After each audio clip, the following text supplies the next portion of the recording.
Okay, now 5 is a lot, right? I'm gonna give you some credit. Do you know how many mass shooters there have been in America over the last 10 years? Counting or not counting gang violence? Great.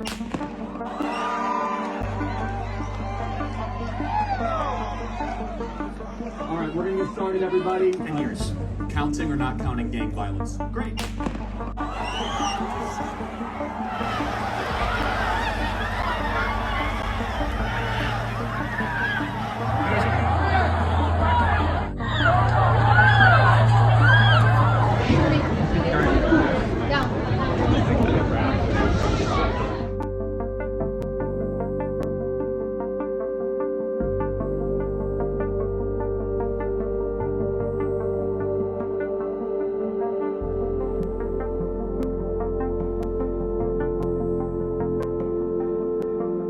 For years, those on the radical left have compared wonderful Americans like Charlie to Nazis and the world's worst mass murderers and criminals. Radical left political violence has hurt too many innocent people and taken too many lives. This morning I can tell you that we have recovered what we believe is the weapon that was used in yesterday's shooting. It is a high-powered bolt-action rifle. Ladies and gentlemen, boys and girls, welcome to another episode of Nerd Chronicles, which hosts a socially awkward nerd, Christian Paul speaking. And y'all, I want to be very careful when making this video, because I know a lot of folks, ever since the tragic assassination of Charlie Kirk coming out of Utah Valley University, the block has been extremely hot. You see images literally being tainted. You see cancel culture literally become more and more rampant.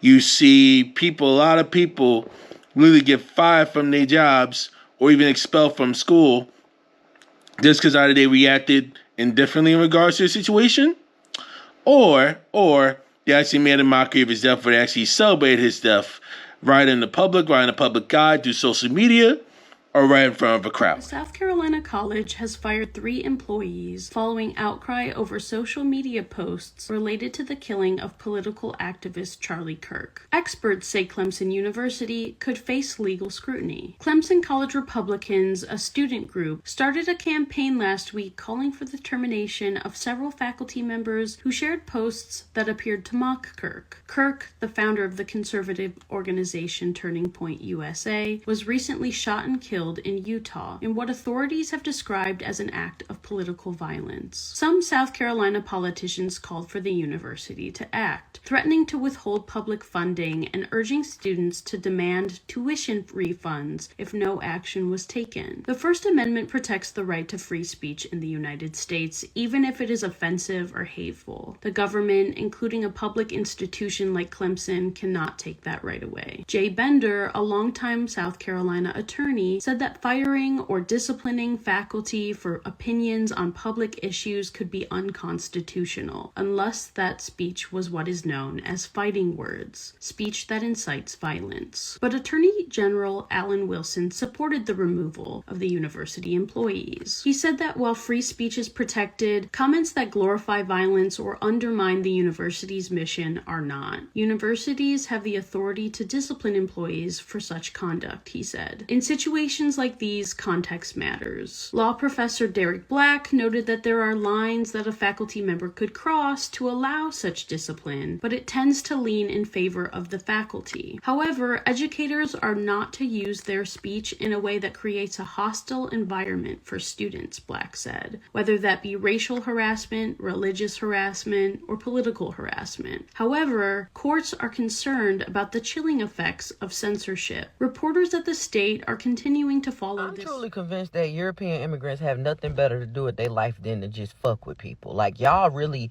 that bored and y'all life is really that uninterested that these people made an entire website to target people who has posted anything that goes against Charlie Kirk.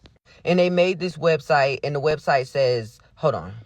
is an employee or a student of yours supporting political violence online, then look them up on this website. So they want people to lose their jobs, lose their scholarships, all because they didn't agree, or all because they don't give a damn about what happened to Charlie Kirk. Because I'm one of the people, I don't give a damn what happened to him. You want to know why this man said out of his mouth that black people pretty much don't have enough brain cells or brain power? Like, pretty much we're not smart.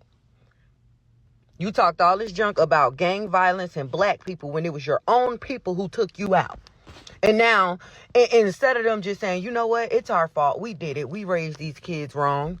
Because really, y'all kids started being raised wrong when Jim Crow and all that, when black people stopped being y'all nannies and raising y'all kids started going berserk and shooting up schools and shit. So this is y'all fault.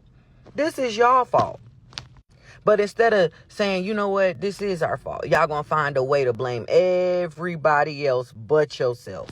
Everybody else but yourself. Hell, it was a teacher here in South Carolina. I don't know if he was a teacher or just a coach of some sort. But apparently he lost his job and he didn't even say anything. He just shared things that other people said. And he lost his job. They said people like him should not be around our kids. Excuse me. People like Charlie Kirk should not have been around kids, okay? People like Trump should not be around kids.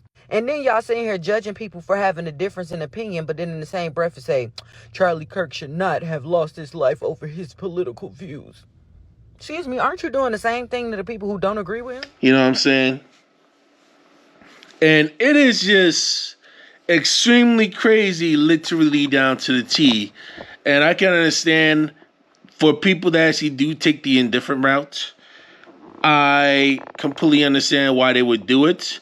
Because based on his words, on what Charlie Kirk had said, he basically would tell the public saying empathy is like an old age term that needs to literally just be left alone. And he basically was telling people he does not want the public to be empathetic toward him. Those are his words mainly, not ours. Okay, I do want to definitely let you know in regards with that. And what's even crazier, you got people literally trying to get canceled just because they actually were being very analytical towards the situation in regards to the assassin of Charlie Kirk, in regards to the suspect that is still detained and is currently facing the death penalty now. And now you got folks really being canceled over that. Take Jimmy Kimmel, for example. Okay? He got suspended for about a week until they had to re-put him literally on the air. In my office, just typing away, as I usually do. I get a phone call. It's ABC.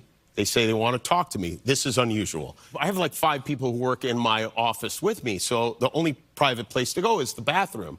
So I go into the bathroom, and I'm on the phone with the ABC executives, and they say, listen, we want to take the temperature down. We're concerned about what you're going to say tonight. And we decided that the best route is to take the show off the air tonight. And that's what I said. I started booing. And then when I said goodnight to the audience, I said, okay, now nobody leave because we've got one more act of the show. Because I wanted to go record at the top of the show that we had been, canceled. And my stage manager goes, oh, no, we're done. Steve, we're done. And I said, nope, there's one more act of the show. Please don't let the audience leave. And he goes, no, boss, I got the thing here. We've done everything. And I said, I'm aware of that, and I'm here to tell you there's one more act of the show. And I was so nervous about doing it right, because there was nothing in the prompter. I was just speaking off the cuff, that I f***ed up twice and I had to restart.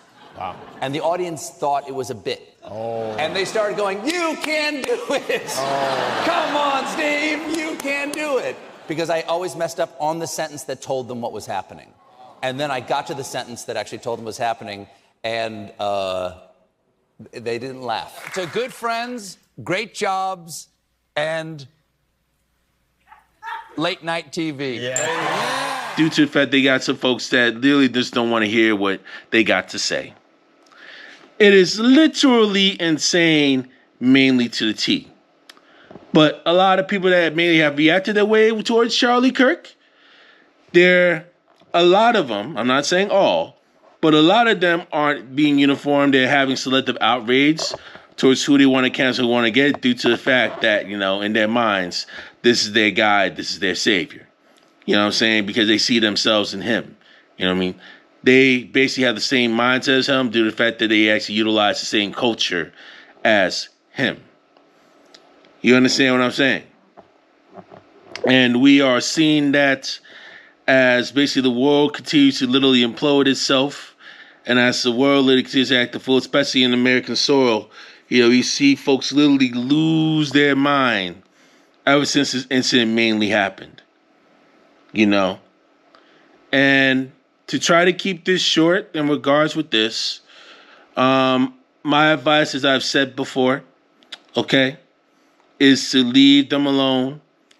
Don't be discussing politics when it comes to business affairs.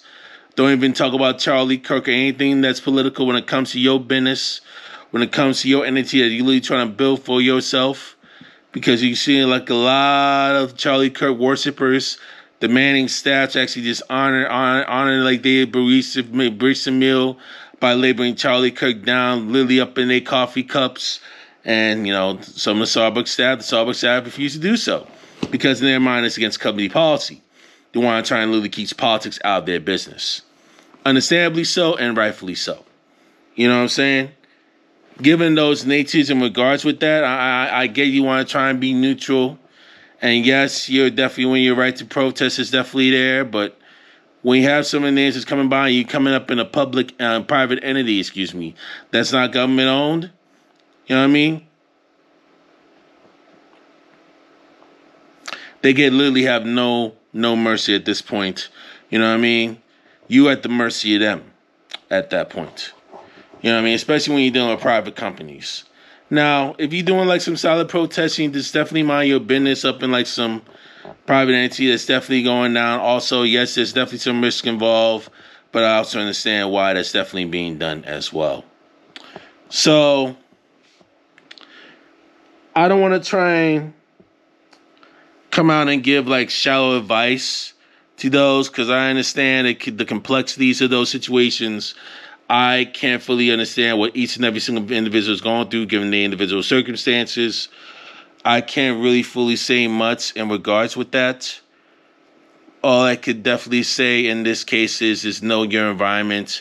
And if you feel like you're being treated unjustly, I would consider actually getting an attorney to see if you're able to deal with potential lawsuits that's going by in the state you currently live in or where you currently work at. That would be something to definitely start. And I also would say when it comes to like shallow conversation and also business endeavors, I say do your best to make the whole politics thing and Charlie Kirk thing at a very minimal as much as you can, because you got people that are literally beyond one now. They're literally going to try and gung-ho and try and lay folks off quickly due to the fact they got like a very strong pull and literally up in the complex economy. So that's all I'm going to say in this one. All I can give is based on my observations on how much chaos has been going on over the past 2 weeks, ever since Charlie Kirk's tragic passing. The reason why so many people are losing their jobs over the Charlie Kirk situation is because the powers that be, they want you to know that they control your lives and that the concept of freedom of speech and everything else is just an illusion. Like, are we starting to understand it? That this is an illusion that we live in? These so-called individual rights only exist to uphold the power system. And if you yourself are not going to use those individual rights to protect the powers that be, then you don't have rights, right? And they know that the vast majority of people are too docile to do anything about it. We're just going to get online and complain about it until they literally come collect us in chains.